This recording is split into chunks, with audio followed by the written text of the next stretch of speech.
At narinig ko ang isang malakas na tinig na mula sa santuaryo na nagsasabi sa pitong anghel,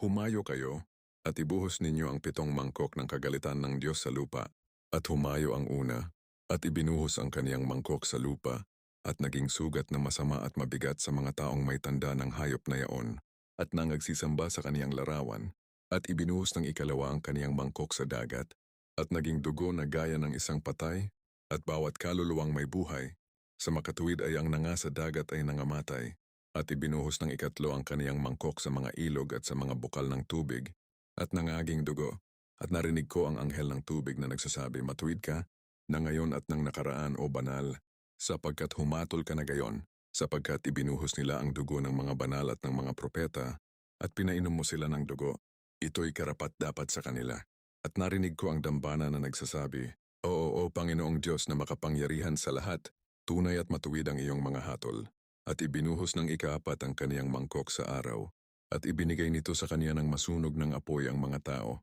At nangasunog ang mga tao sa matinding init, at sila'y namusong sa pangalan ng Diyos na may kapangyarihan sa mga salot na ito, at hindi sila nangagsisi upang siya'y luwalhatiin. At ibinuhos ng ikalima ang kaniyang mangkok sa luklukan ng hayop na yaon, at nagdilim ang kaniyang kaharian, at nginatingat nila ang kanilang mga dila dahil sa hirap, at sila'y namusong sa Diyos ng langit dahil sa kanilang mga hirap at sa kanilang mga sugat, at hindi sila nangagsisi sa kanilang mga gawa. At ibinuhos ng ika-anim ang kaniyang mangkok sa malaking ilog na Euphrates, at natuyo ang tubig nito, upang mahanda ang dadaanan ng mga haring mula sa sikatan ng araw. At nakita kong lumabas sa bibig ng dragon, at sa bibig ng hayop at sa bibig ng bulaang propeta, ang tatlong espiritong karumaldumal na gaya ng mga palaka, sapagkat sila'y mga espiritu ng mga demonyo,